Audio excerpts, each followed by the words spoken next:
when you're picking a security vendor, you have to trust that they're going to help you sleep better at night, and they're going to continually be at the forefront, battling the adversaries, identifying their latest tools, their latest techniques, and what they're doing, and being able to build that into the product so that you can have those detection and prevention capabilities so you don't have to worry about it.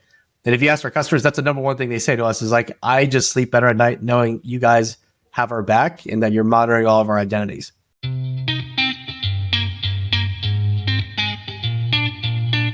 This is Identity at the Center. If it has anything to do with IAM, this is the go-to podcast. Now your hosts, Jim McDonald and Jeff Stedman.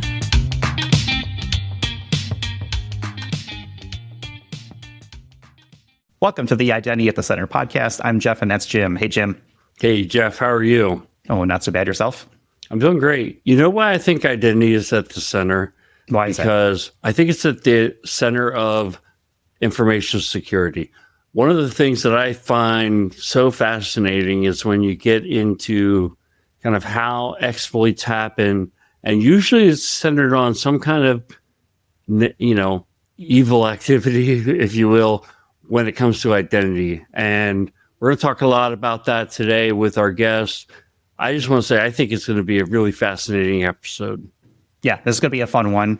And yeah, just to make it clear, this is a sponsored episode. We call these sponsor spotlights. And basically, we create these in collaboration with our partners out there and helps get their viewpoints on. And we can get a little more in depth into specific vendors and technologies and their viewpoints, which is something we actually try to stay away from on our normal episodes where it's more vendor neutral. So that is not today. Make it clear, this is a fully sponsored episode. And today's sponsor is Permiso. And you can find them at permiso.io/IDAC. We'll have a link in our show notes for people to check it out. Their website, as I'm looking at it right now, first of all, I love the design of it. It's but really cool. Yeah, it has a tagline of real-time identity security for all environments. That sounds like a mouthful. I want to find out more about what that means. So to help us with that, we've got the co-founder and co-CEO from Permiso, Paul Nguyen. Welcome to the show, Paul. Thanks for having me. I'm honored to be a guest on this. Well, the honor is all yours, as you just said. We like to find more out about the people in this space. I know we're going to talk about Permiso and what you guys bring to the table, but I'm always curious, how did people get into this space of identity? How did you get into IAM? Do you think you're an IAM, or maybe it's something adjacent? I'm not sure. Is it something that you chose, or did it choose you? I think I came into it late in my career because I started in security. So I started as a snot-nosed hacker who broke into things 20 some odd years ago. And I could tell you, definitely, I've been compromising credentials for a very, very long time, all the way back to like NTLM hashes and pass the hash on Windows machines from way back when. So I think I've always been around identity, but I never really focused on it until the last 5 years. And I have a different appreciation for folks that are dealing with it day in and day out, especially as IAM professionals. So I can't say I am an expert at it. I am learning it, and I'm learning a lot from all these folks as I talk to them and as I go to different shows and try to school up as much as I can. I feel like identity is kind of having a moment in the sun here for the last, 5 years or so. I mean, it's always been important, but do you feel like, hey, identity is so hot right now, right? Like the meme. What is it that's coming out there? Is it just is becoming more well-known? Is it people just recognizing it? Because it's not like we just invented this idea of identity and identity security, right, within the last couple of years. I think for us, I came from a different angle, which was I felt like identity was being targeted more and more by the adversaries. And so traditional security controls were mostly focused on email, network, endpoint. And I think identity was always a part of it, but it was kind of always a piece of all those different major focal points. And I think in the last 5 years, and the reason why I quit my nice, cushy executive job at FireEye running product there and working for Kevin Mandia was I really felt like this is the area that needed to be focused on because no one was really serving it well. And so I said, you know what, let's take a leap of faith and focus on the cross-section of identity and security and let's see what we can find out. And so then you went off and co-founded Permiso. First of all, am I saying that correctly? Permiso? You are, yes. And Oddly enough, I think, it was definitely derived from us wanting to go into identity and said, oh, like permissions, that's cool.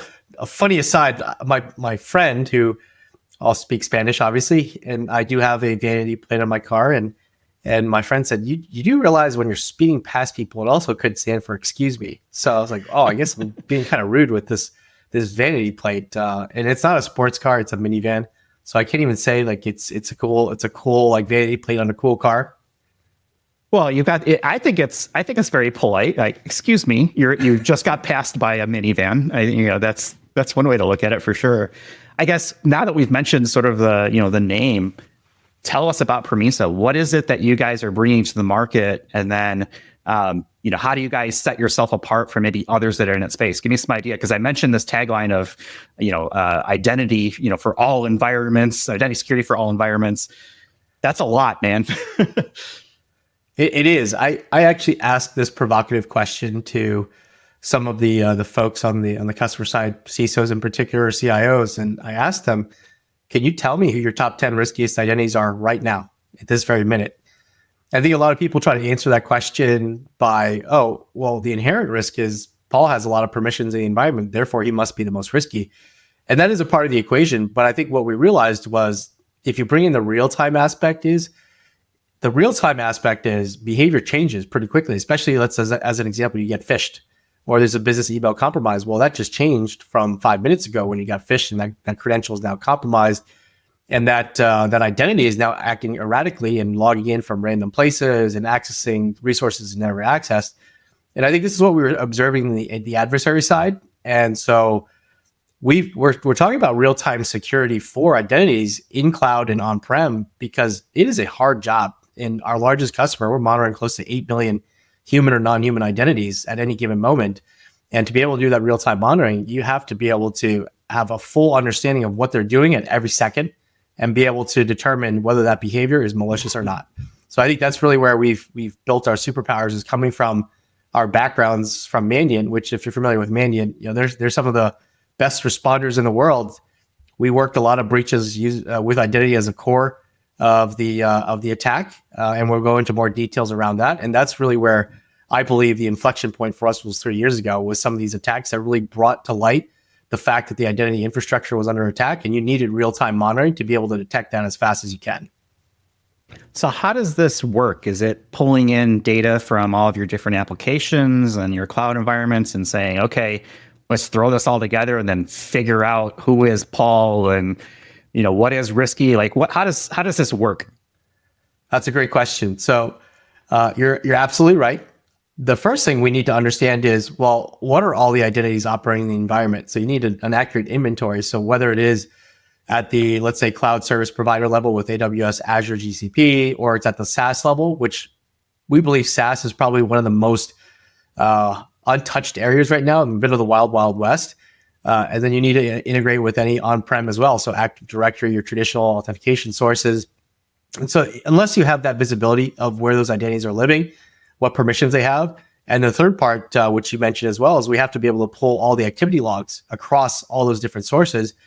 And one of the things we do is we're essentially like a flight recorder for every identity. So I could say, you know what, Jeff, I saw you log in at 10:03 a.m. yesterday. Here's how you logged in with this device, with this MFA factor.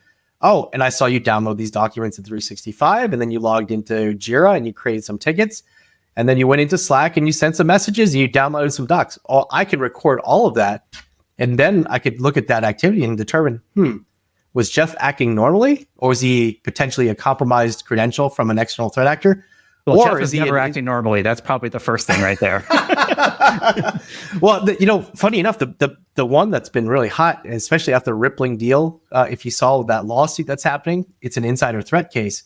And so I think insider threat now is becoming a bigger one, especially with layoffs. So that's been a big topic in the last couple of months for us. I mean, that's got to be just an enormous amount of data to pull from all these sources, right? And each source is its own complication, right? To the amount of data pulling in, then you try to add a real time on top of that. What does it take to run this sort of thing? Is this something that I can set up and run, pretty easily? Does it take a couple weeks? I imagine you've got to establish baselines as far as, what is normal, or at least normal for that individual, and then start to apply some of those heuristics to the access profile to say, okay, yeah, this is normal for Jeff, or maybe no, this is not normal because he's traveling, or maybe he is accessing different things that he normally wouldn't be. Well, I'll tell you from past experience of having to do this for 20 years and running the FireEye product business, I wanted the anti-on-prem software profile. So we had two principles when we built the platform. One was it's completely SaaS delivered. So it's fast time to onboard was a big principle for us. Super easy, has to get on board within 10 to 15 minutes. Depending upon the integration, that can happen pretty easily. And it's all read-only, so we're not trying to be intrusive in terms of that. The other principle was fast time to value, because I always struggled where customers had to plug it in, they had to wait some time, and then they said, oh, okay, it's interesting, a couple of things lit up, fantastic. To answer your question, because we have come in from an incident response standpoint in the past, we've had to go and ingest historical logs. So if you have logs for the last 2 to 3 years, I could ingest those and think of it as like a replay button. I could replay every identity session over the last 2 years if you had 2 years worth of data, and I can reconstruct all of that pretty quickly and allow you now to get visibility around, well, yeah, just 6 months ago, although I just plugged in Permiso right now, I could see 6 months ago, Jim went and he ran these sets of malicious operations, and we know exactly which credential was compromised first and all the subsequent credentials that were created because of that. So I think that's something that I learned in the past of doing this, is like, I can't have something that's going to take forever to deploy and forever to get value. And so you get up and running anywhere from 10 to 15 minutes, depending on how complex it is, all the way to, a couple hours and within a day. I love that ability to show something sooner rather than later, because the world doesn't work on a, give me money and I'll show you something in 2 years. Like, no, we need to see value sooner than that. What is something that you think has really set you apart from, others that might be playing in the same space? Like, what is the thing that you point in and say, yeah, this is why we're different than so-and-so? So you brought up one of them, right? And this is something I purposely tried to focus on with Jason early on, was we need to be completely different from a branding standpoint, that we stood out. So yes, that is a Yeti with a towel around its rear end, because one of our monikers and campaigns that we ran was Permiso covers your star AAS in the cloud. So, IaaS, SaaS is a little bit of a play. So we are a little bit tongue in cheek, and we're pretty bold. If you go to our website, there's actually Easter eggs on there too. So pretty funny, I'd say probably like 12-year-old maturity level Easter eggs on there, definitely because of me. But I think, just joking aside, our branding definitely has been useful. But the number one thing that we've tried to do, because I can actually feel this from a customer standpoint. I used to be a CISO back in the day as well. There's way too many vendors. Like, how do you know who you can trust? And so one of the things I did was, let's go back to first principles of, if you share your intel, your research, your insights with the community, you build goodwill, because at that point, you're trying to raise the whole community up, right? It's not about me trying to keep proprietary information. So if you look at our blog in particular, and if you go to permiso.io/blog, you'll see that we've open sourced about 12 tools in the last 12 months. We've shared a lot of our intel, our insights. And if there's the one thing that really sets us apart is really that research that allows us to, one, show that we are experts in terms of identifying these identity-based attacks, but also it allows us to show that we're powering our product with this type of expertise. And we're doing this every day. And I tell a customer all the time, when you're picking a security vendor, you have to trust that they're going to help you sleep better at night, and they're going to continually be at the forefront, battling the adversaries, identifying their latest tools, their latest techniques, and what they're doing, and being able to build that into the product so that you can have those detection and prevention capabilities, so you don't have to worry about it. And if you ask our customers, that's the number one thing they say to us is like, I just sleep better at night knowing you guys have our back and that you're monitoring all of our identities. I love the website. I gotta ask, that the art style is very unique, and I like, who does the art for this stuff? Because it's awesome.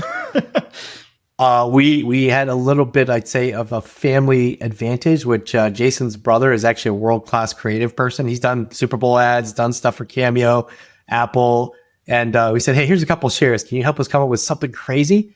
And he came up with something absolutely crazy, and he gave us a whole bunch of different ones. But this is definitely a unique styling that is more playful. It's different than the doom and gloom, the guys in hoodies. It's like such cliche. It's such a cliche over the last 27 years. I'm just kind of tired of this overused kind of style. And I think the security market needs to have a little more fun. And we don't take ourselves seriously. And if you look at our campaigns, we kind of make fun of things, right? And that's just my playful way of like, hey, let's not take things too seriously. Let's have some fun while we're doing this.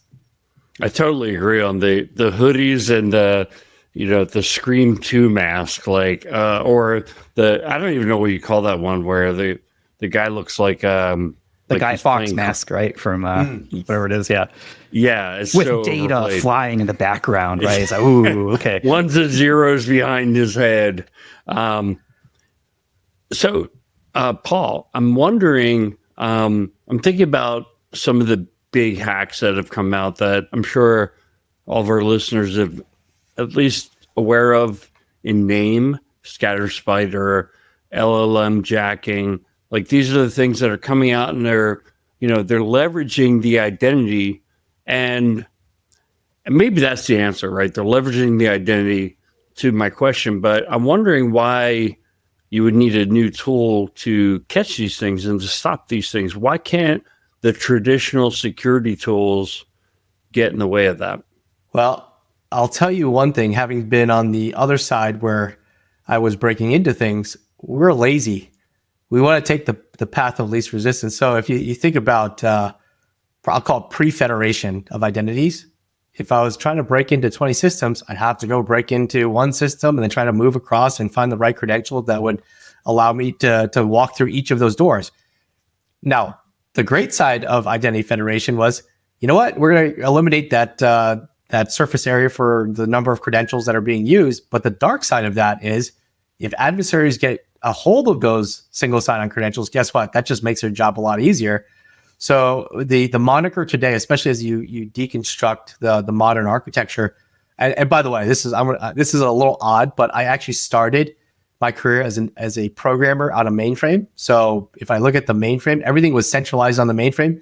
We were using RACF, ACF2, top secret for our access controls back then. I was running my JCL jobs. I was programming in PL1.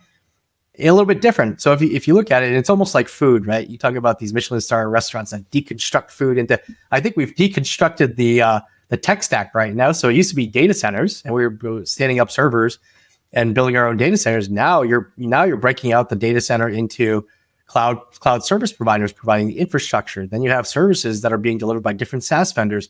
So what's stitching that all together now that we've deconstructed it? APIs and credentials. That's really what's stitching it together in a bunch of code. So I think that movement to cloud and that deconstruction has created a greater emphasis on identity.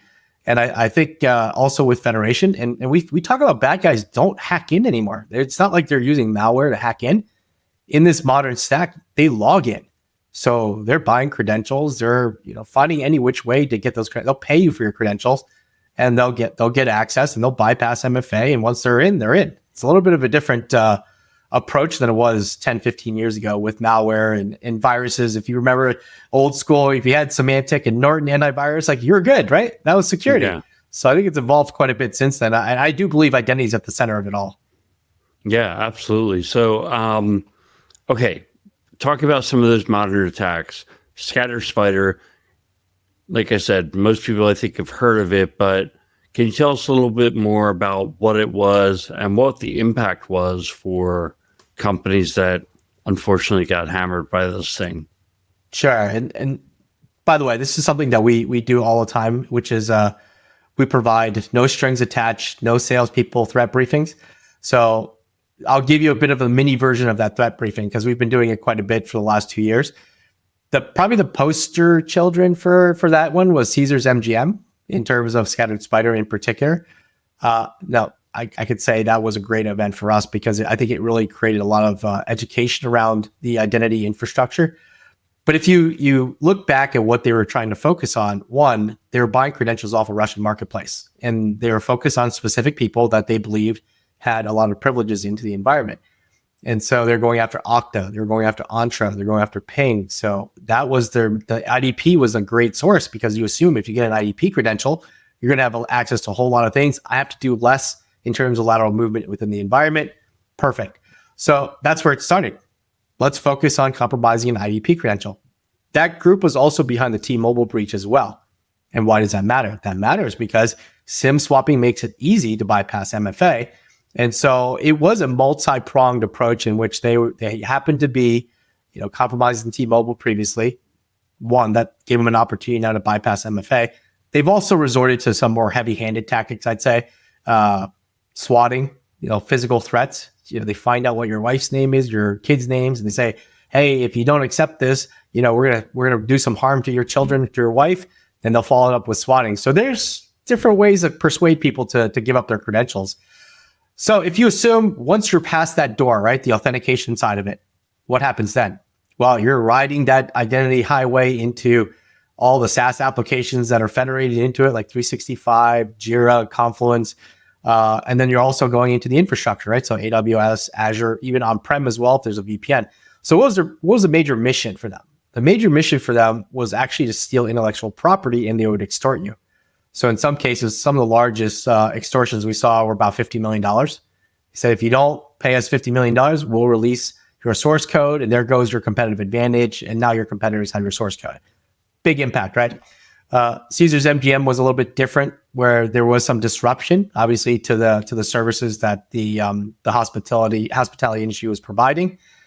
So they had different outcomes, but at the end of the day, it was still extortion, right? Pay me tens of millions of dollars. So why is that important? I think it's important because that's one of the most high-profile cases where they really focused on the identity infrastructure to get access.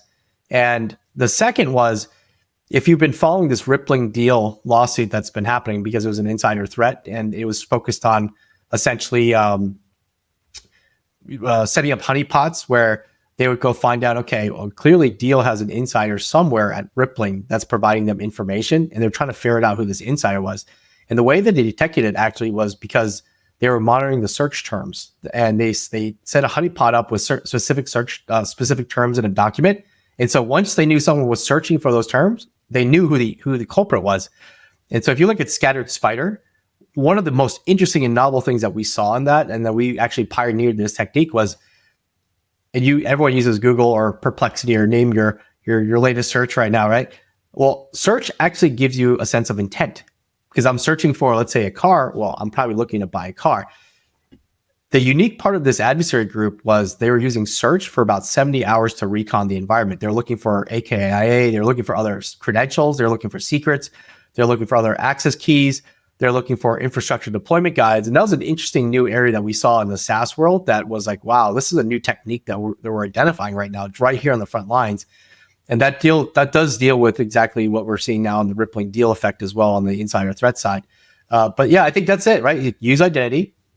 Let's go log into all the different applications that it has access to. Let's steal information. Let's get away with it. And these were not sophisticated adversaries, by the way. These were keyboard jockeys that didn't know how to script, and they were logging into websites. So this was not like some nation state. These are a bunch of actually teenagers that were doing this. Yeah, right. And okay, you said they searched for AKIA. Mm-hmm.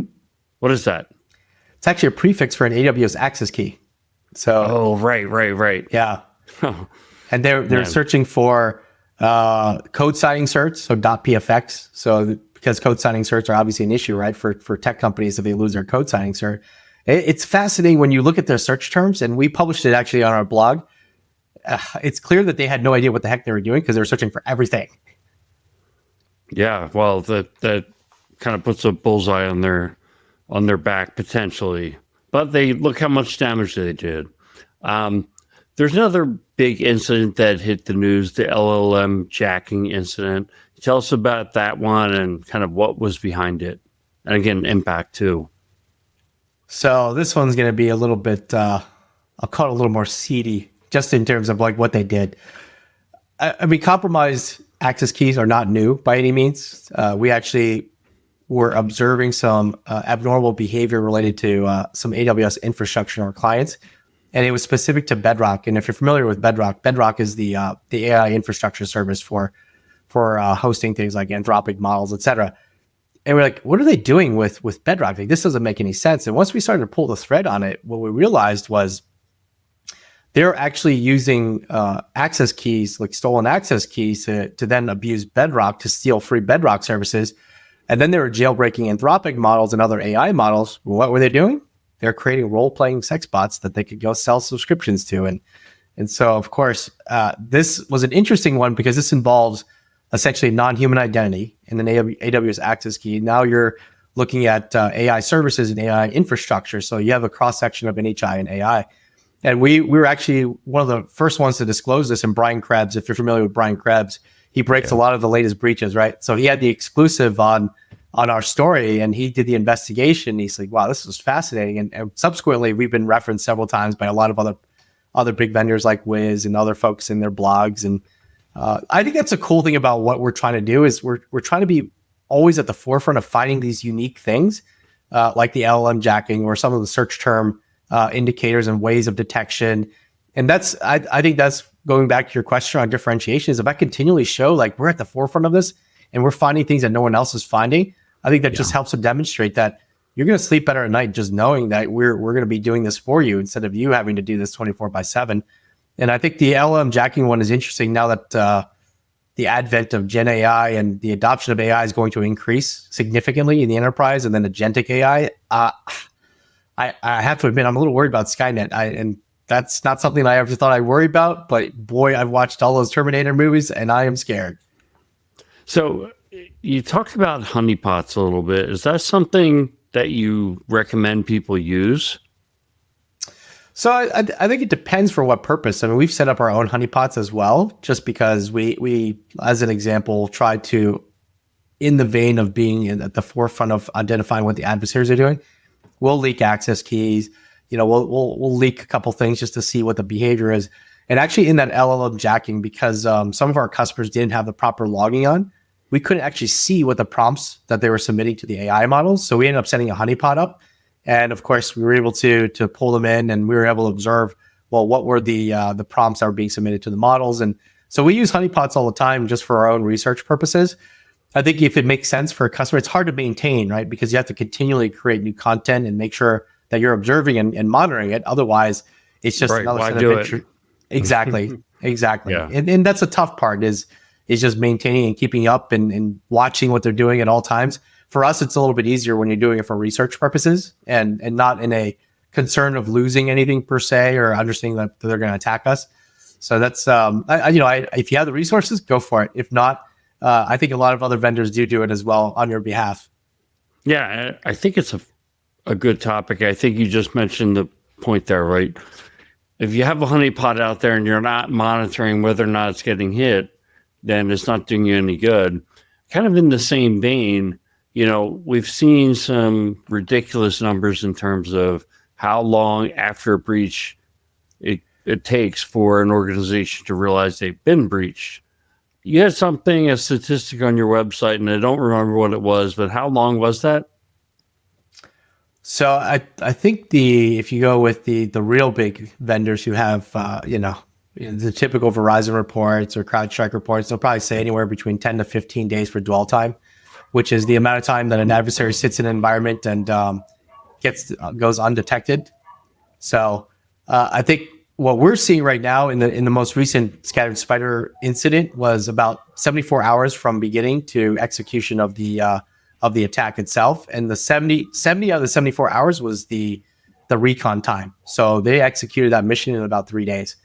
So not very sophisticated, right? You're able to go and to pull this off because one, I don't think people had proper visibility to be able to detect it in the first place. So if you're, and this is a part of the formula, right? So over time, let's think about just passwords in general. Like, what was the complexity of the passwords we started with? It was like a couple characters, right? And then you started getting to 16 characters because we used to do rainbow tables and password cracking back in the day with different tools. And then you added complexity and you added characters. So I think this is the same game that's being played with these folks. Is right now, I think the level of maturity in terms of being able to monitor identities across all these different layers is not quite unified right now. And that allows you now to kind of hide in those gaps. And you'll see shards of like, okay, we saw something happening in GitHub, but okay, is that correlated to something else that happened in Jira? I think it's hard to stitch that picture together. And I think that's where we've noticed in the breaches that we've worked, where they hide, right? It was in between those gaps. I'm wondering, I mean, you work with a lot of clients, you get to see what team gets brought to the table, roles and responsibilities within the organization. I'm wondering, most of our listeners are identity practitioners.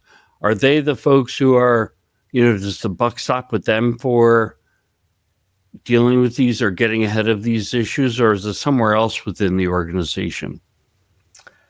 I would tell you probably the most advanced, I'll call it organizational behavioral structure that I've seen is a customer of ours created an identity security team, which is essentially an overlay cross-functional team that was working across the IAM teams as well as the security teams to create more unified visibility for identity. Because I don't think this is an either or type of responsibility, because if you think about IAM professionals, I didn't have a full, deep appreciation for how complex and how hard it is to stand up and manage and maintain that infrastructure and try to get everyone bought into the standards. Like that's a hard job.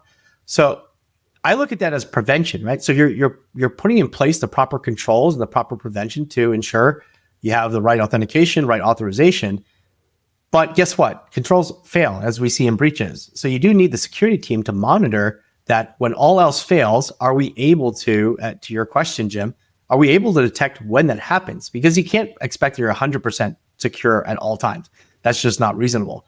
So you need both sides to continually work with each other, because there might be things that are happening on the threat environment that helps inform the IAM team that, hey, you know what? We need to put these types of controls in place because we're starting to see emerging attacks around this area. So let's say, as an example, NHI is a big one. Non-human identities is kind of a big one right now, right? So we're seeing a rise in attacks around NHIs. So what do we need to do better around NHIs? NHIs have been around for a long time. Service accounts, service principals have been around for a long time, but you don't have to worry about the problem until it becomes a real pressing issue. So I think it's a joint effort, honestly. And if you look at our engagements with our customers, yes, we might have come in from an incident that happened and we helped them respond to that incident. Then we helped build detection capabilities to ensure that if the adversary comes back, we're able to detect it. But our biggest engagement actually has been IAM teams. So we just launched a whole prevention part of our platform. And was it because we wanted to go into prevention? It was because the customer said, I can't have this happen again. So if you look at the symptoms of what happened, one is there's a lot of orphaned and stale accounts and unknown risks around access keys that were exposed for human and non-human identities. And then there's a lot of over-permissioning. So in the example of an Okta credential that gets compromised, one thing we observed is this credential never accessed GitHub for 3 years. So you could argue at that point, if you had removed the access, would have it completely stopped the attack? Probably not. It probably would just create enough friction where they'd go, this is kind of annoying that I don't have access to GitHub. I'll find another way around to get access to GitHub.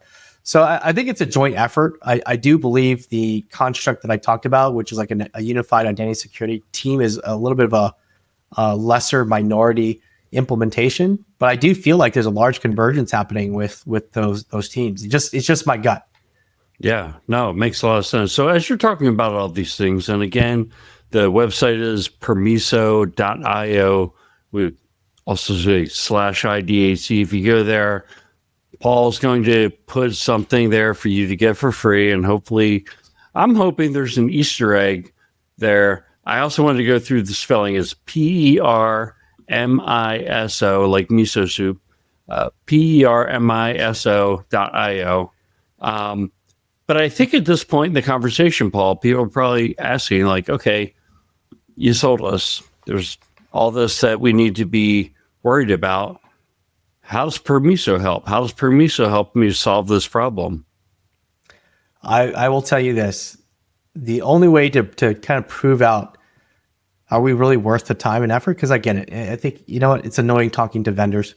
Vendors call you. They're nagging you with emails, LinkedIn messages. I mean, you name it.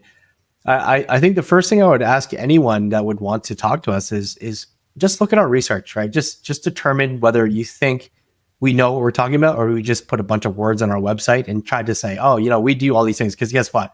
There's a lot of people that go out there and can easily put words out and say they do a whole lot of things. I think the proof is in the pudding in terms of what we've been able to do in the past. I think the best way that we try to prove value is if I'm not giving you unique insights into your environment at all that you didn't know about, and I call that unknown risk, right? So if you already know what risk you're managing, there's a certain percentage, call it 10 to 15% of unknown risk that you don't know about because you don't have the right visibility or you don't have the right monitoring in place to determine whether those things are happening. So what is it that we're looking for? On the detection side, the response side, it's really two simple questions we're trying to answer. One is, do we believe that there's any compromised credentials in the environment, human or non-human, from an external threat actor? The other, which is a harder problem to solve, is the insider threat issue. So they have legitimate access into the environment. So the pattern of detection is a little bit different because they are going to come from a valid device. They're going to come from a valid MFA factor. So they're going to look normal. So how do you start to determine when people are starting to act abnormally? I'll give you two examples. So the externally compromised credential, that was the scattered spider use case, right? It was an outside threat actor that was compromising a valid credential, and then they gained access into the environment. One of the more recent examples for us is, let's say you had to lay off 1,000 people tomorrow. What are the things that you need to worry about? One is, did I remove all access? Number one. The second is, can I detect if they're exhibiting any kind of destructive behavior that could be impactful to the company? And I will tell you, when you're trying to lay off people at that scale, things will fall through the crack. And then this is what we observed is people mass downloading documents from SharePoint, right? Downloading documents with Salesforce, hurrying up to get until they got their access cut off. That's a big problem, right, on the insider threat side. And then, of course, this Rippling deal lawsuit is another indication of that insider threat. So that's on the detection side. That's what we care about. So if you move left of that problem, what precipitated those issues? I think that's the hygiene side or the posture side, right? How do I start to prevent this from happening? Which is, let's clean up all the attack surface around the identity. Any orphaned accounts, stale accounts, zombie accounts that may exist in your infrastructure, in SaaS, on-prem, with your Active Directory, you name it. That's number one. Second is you've got to deal with authorization risks around least privilege and over-permissioning. So I gave you that example in Scattered Spider where the credentials that were compromised had access to resources that they hadn't touched in a long time. So if you look at this, the real root cause of all of this, it's a multi-pronged issue, which is both you could do prevention, but you do need monitoring together at the same time. I think what we're noticing is a lot of vendors are focusing on one or the other without bringing the two together. I think that's what makes us unique is that visibility for both prevention and detection for human and non-human identities for your cloud and for your on-prem. So we're actually trying to save our customers some money. Instead of having to buy 5 different solutions, we'll cover all your identity security needs from one place as best as we can. Are we perfect? No, I'm not going to sell you snake oil and say, we're the best at everything. But I think the one area I can claim we are the absolute best at is the detection and the response side, given our background of dealing with frontline attacks against some of these adversaries. And so, Paul, I mean, when you talk about Permiso, do you call it a platform? Is it a couple different solutions or products? How do we think about it? Let me approach it in a little bit of a different way.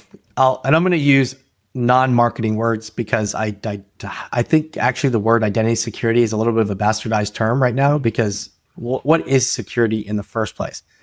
And I was a CISO, right? And I had a fixed amount of budget and I can only spend so much. And what's my job? My job is to buy down risk, deploying that money into people, process, or technologies. So security fundamentally is a risk management function. So what is it that I care about? I care about helping our customers manage the risks to their identities, which means I need to enumerate all the things that I talked about, right? So all the vulnerabilities of the potential gaps that could be exploited by a threat actor that could turn into an incident. So I think that's it's more about identity risk management. Do I want to be an IGA solution? No, I don't think that makes sense for us because I think we need to end up being almost like an Equifax or TransUnion or an Experian around understanding. I need to understand all the attributes of risk related to an identity and be that clearinghouse for understanding. You know what? Paul is the riskiest identity in the environment. One, because he's over permissioned, but two, he's logging in from Vietnam and he just switched from an Android device for his MFA factor to an iOS, which never happens, by the way, very rarely. Or he downgraded from iOS 18.2 to iOS 16.1, rarely happens. These are all signals and symptoms, and all of a sudden he's starting to create users and exhibit this weird behavior.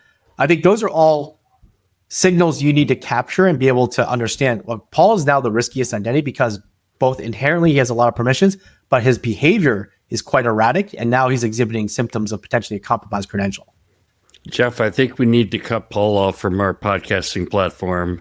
Once this podcast is recorded, kill his credentials for life. Why would we do that? Paul's our friend. He's We our wanna friend, but see- he's so risky. We're in the opposite market, right? For podcast growth is we want everybody to get out there. Absolutely. It's true. It's true.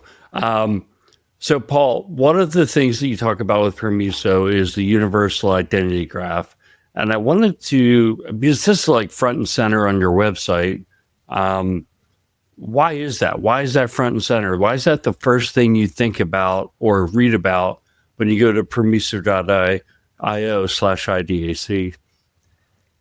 Well, I think I talked about it a little bit before, which was some of the core principles that I learned in security is one, you need to know what you're protecting.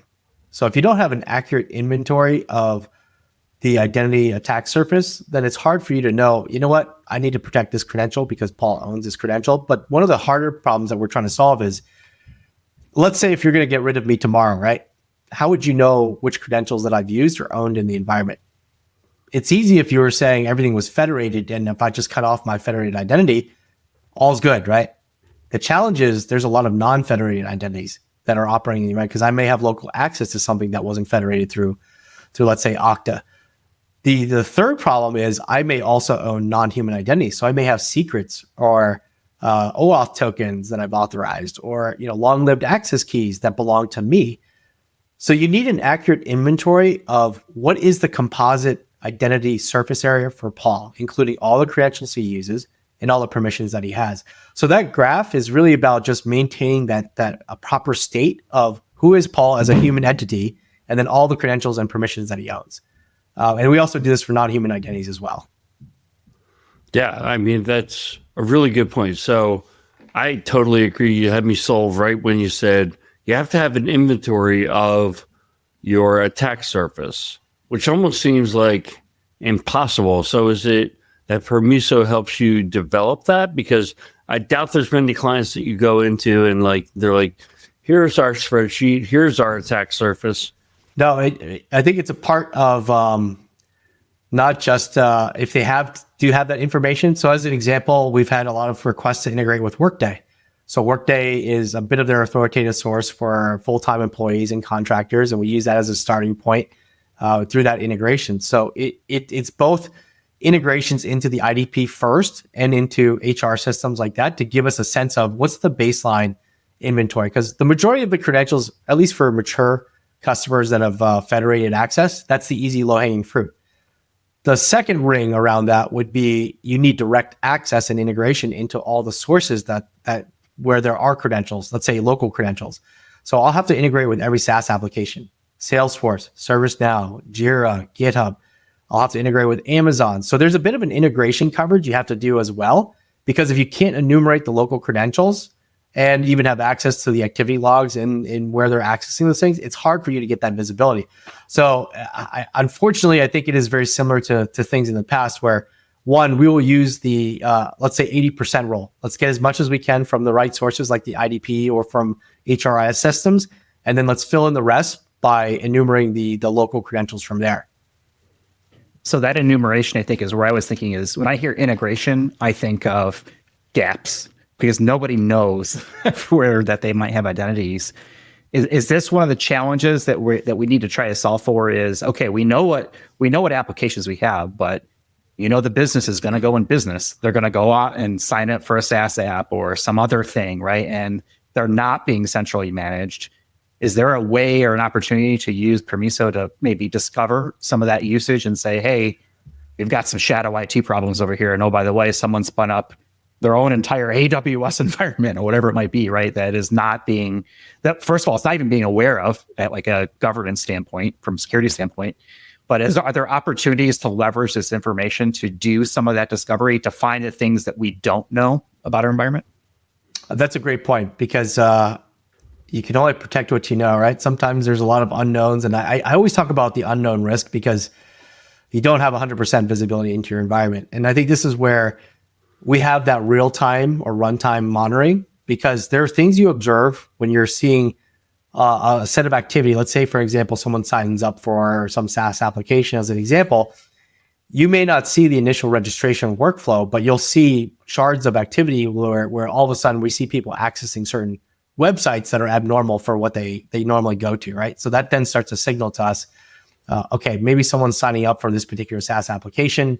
We put that into what we consider an unknown state for in our inventory that needs to be reconciled, because now we don't know if that's authorized or unauthorized, and we don't know if that's a potential user that we know about or not. So that's potentially some ways. Are we perfect at like identifying shadow SaaS? No, I think there's a lot of other solutions that are more focused on the SaaS security side, or CASB or SASE, that can detect it from a network standpoint.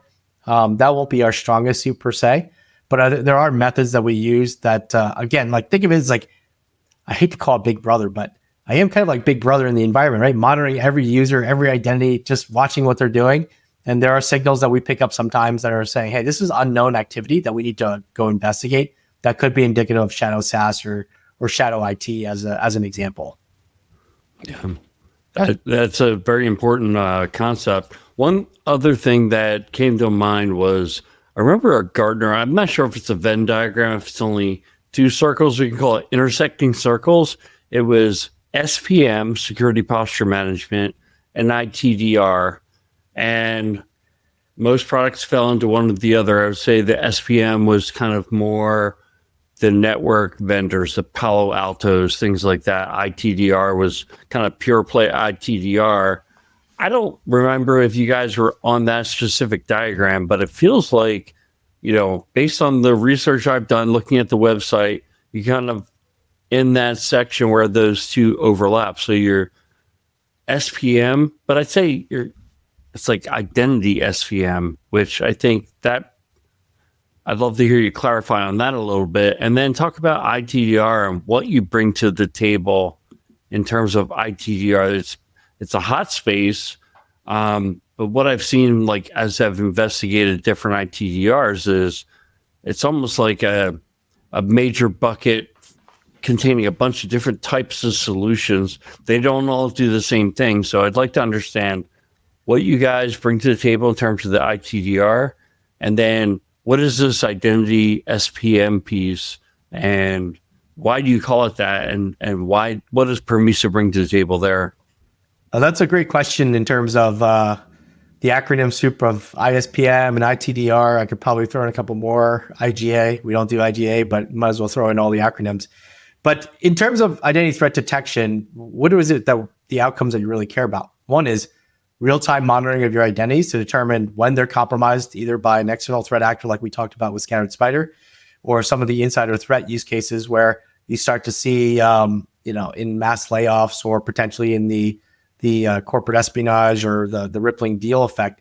I think that's really what we care about, is like we want to do the real-time monitoring of your identities so you can sleep better knowing that no one's abusing those credentials.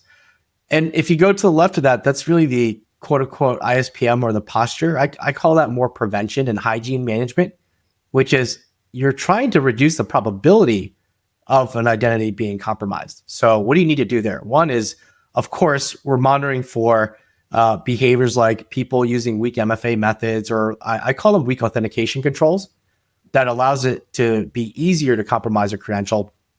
So we monitor for all those. We identify any cases where MFA is not being enforced, as an example. We try to identify any residual unknown accounts that may exist that people forgot about because either people left or whatever it may be. So zombie accounts, stale accounts, that's surface area. That's pretty low hanging fruit that you can go after, and you can feel comfortable that you can remove those, because a part of what we do is we also understand when that credential was last used and how it was used. So I could replay that credential and tell you it was last used a year ago, and Paul used it. And when he used it, he went into 365 and he downloaded a bunch of documents. So we give you a lot more context than I think a lot of other folks that just say, oh, it's an unused account.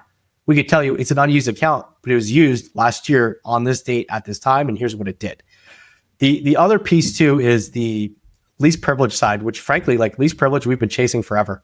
It seems like it's a never ending problem with people moving jobs and roles. And I think what we see with developers, especially in this new infrastructure as code world, they give permissions until it works.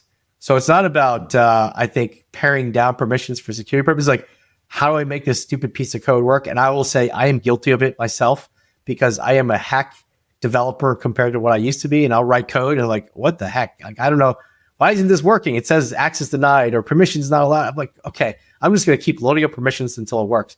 So I think that's really the prevention side or the ISPM. And I think that's where we're unique is you'll have other vendors that are doing just posture, but not detection.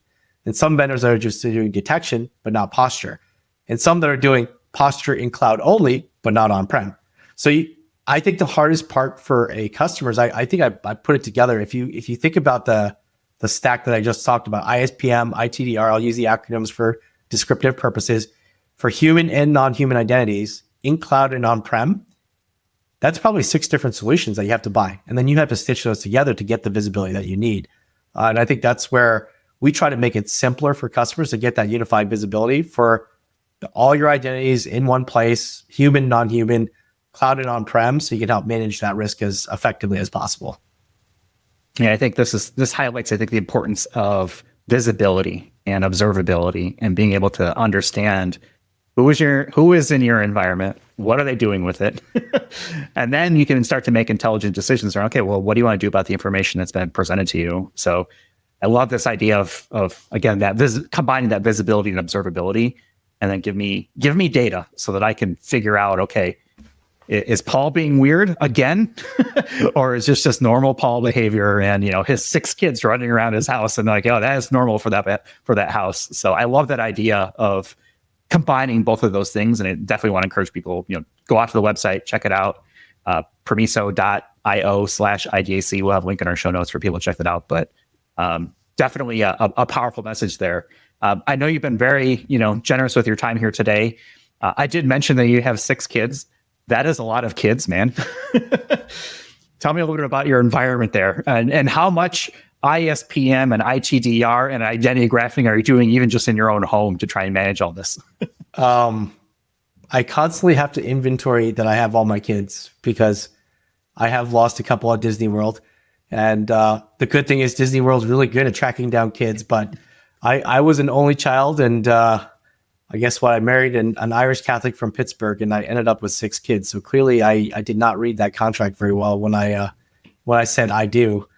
But they're 16 to 9, and we jammed them in pretty tight. And good Lord, sometimes I feel like I'm an Uber driver more than I am anything else. So I'm not sure what I'm. Well, yeah, you talk about like ITDR. Yes, I'm trying to detect nefarious activity from my kids all the time, especially as they have devices, and I don't know what the heck they're doing on their devices. That's the scary part of the internet now that I have kids, is like, what the heck are they doing? So knowing what you know and sort of your background in cybersecurity, do you think that makes you a better dad, or are you just an absolute nightmare of a dad because it is harder to get things past you, maybe? I don't think I have enough time to be able to effectively monitor them. So I use the old school FUD approach, which is I scare them, say, you know what your father does? Your father monitors people all the time, and I know exactly what they're doing. So if you think you're going to pull one on me, you can try. I have had kids who've tried. So, and they probably didn't do it successfully. And unfortunately, that means that they think they can keep doing it. But I told them eventually I'll catch you. Don't worry about it. Jim, you've got a couple kids. How do you approach your identity threat detection and response and identity security posture management for your kids?